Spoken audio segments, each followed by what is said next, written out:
पहले तो ये बताना चाहूँगा कि जो आजकल देश में अफरा तफरी का माहौल चल रहा है और जैसा कि आप सभी को पता है, आज हमारे नेता आदरणीय श्री राहुल गांधी जी ने जो वोट चोरी के खिलाफ अभियान चलाया जाए है और जो उन्होंने पूरे लोकसभा का, कर्नाटका में जो लोकसभा है सेंट्रल बेंगलुरु, उसका जो उन्होंने परिणाम दिया है और जो उस पर रिसर्च किया है पिछले 6 महीने से कांग्रेस कमेटी की जो एक रिसर्च टीम लग रही थी और उन्होंने पूरा दिखाया कि कितने हज़ार वोट फर्जी थे, कितने हज़ार वोट डुप्लीकेट थे और कितने वोट डबल थे और फॉर्म नंबर 6 का किस तरह दुरुपयोग किया गया। 1 लाख से ज़्यादा वोट एक विधानसभा में भाजपा ने फर्जी बनाई और इस तरीके से उन्होंने पूरे लोकसभा की जीत हासिल की। तो इससे प्रतीत होता है कि भाजपा सरकार ने पूरे देश में इस तरह की धांधलेबाजी की है और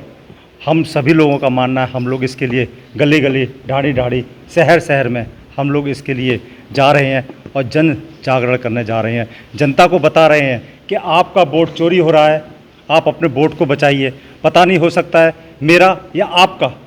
भी कोई भी वोट चोरी हो चुका है और उस वोट को कौन डाल रहा है कुछ नहीं पता। तो ये जो सरकार है वो सब चोरी, वोट चोरी सरकार से चल रही है। आज अजमेर का व्यक्तिगत दौरा था और हमारे प्रत्याशी साहब, राणा भट्ट साहब, हमारे बंसल साहब, हमारे शमशेर जी, हमारे जो सतीश जी, सभी लोग हमारे साथ ही आए। और सबसे बड़ी बात है कि मैं जो हमारी ओबीसी एडवाइजरी काउंसिल पूरे देश की बनी है उसमें भी मैं राष्ट्रीय सचिव की जिम्मेदारी निभा रहा हूँ। तो ये था कि हम ओबीसीज़ के लिए आगे कैसे उत्थान करेंगे, उनको कैसे पार्टी में समायोजित करेंगे, उनको कैसे अच्छी भूमिका दिलाएंगे, इस पे भी हमारी गहन मंत्रणा हुई और हम सब लोगों ने मिलकर इस पे आगे हम कैसे इस अपने पिछड़े वर्ग की संख्या को, पिछड़े वर्ग के साथियों को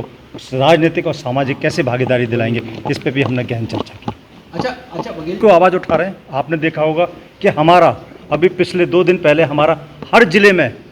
इस पर शाम को, रात को 8 बजे हमने कैंडल मार्च किया और 22 से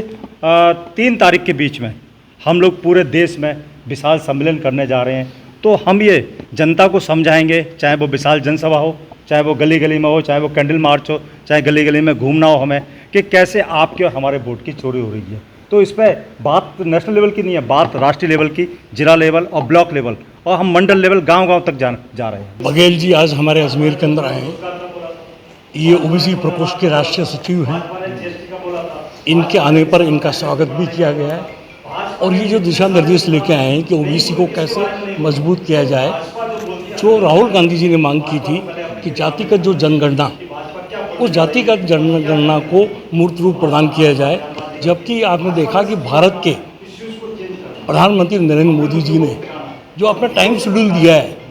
लोकसभा में घोषणा करने के बावजूद भी उन्होंने 1 जनवरी 2027 से जातिगत जनगणना कराने का प्रस्ताव रखा है। घोषणा के बाद भी इतना लंबा टाइम निकालने का मतलब क्या है कि 2029 के चुनाव के अंदर हम अच्छे नियत लेके नहीं जा रहे हैं। तो उसी मकसद से आप जो आए थे, इनका आपका स्वागत किया है। और ये जिस मोमेंट पर ये आए कि वोट चोरी का, मैं इस मोमेंट पर आप लोगों के साथ बैठकर अजमेर के बारे में मैंने डेटा इकट्ठा किया है, उस डेटे के साथ आपसे बात करूंगा। क्योंकि निश्चित रूप से वोटों की जो चोरी हुई है, मैं मात्र अजमेर के अंदर जो चुनाव हारा हूँ 4000 वोट से, अगर 2000 वोट से मुझे अगर आता और मैंने निकालने के बाद, मैं आपके माध्यम से कहना चाहता हूँ, मैंने जिला निर्वाचन अधिकारी जी को लिखित में शिकायत दी थी कि जहाँ मेरी पेटियाँ रखी गई है उसकी मुझे स्वीकृति दी जाए। सिटी में जो अजमेर उत्तर का जो अधिकारी थे उन्होंने मुझे लिखित में दिया है कि आपको दी जाएगी, पर उसके बाद में कलेक्टर के लेवल पर उसको रोक दिया गया। उसके साथ साथ मैंने कहा कि वहाँ का जो विजुअल जो है उसकी कॉपी मुझे दी जाए। मुझे आज तक विजुअल की कॉपी मुझे प्राप्त नहीं हुई है। तो हमें इस बात से लगता है कि निश्चित रूप से भारतीय जनता पार्टी अप्रत्यक्ष वोटों का लाभ लेकर कांग्रेस को, जनता नहीं है, जनता का जो विश्वास था लोकतंत्र को मजबूत करने का, उसको ठगने का जो प्रयास किया जा रहा है। और जिस तरह के राहुल गांधी जी ने परिणाम दिए, हम भी घर घर जाके लोगों को मोटिवेट कर रहे हैं, लोगों से बात करेंगे और लोगों को ये कहेंगे कि लोकतंत्र में आपका अधिकार है, अब मर्जी इसको वोट दें, पर उसका खाली वोट का अधिकार उसको प्राप्त होना चाहिए।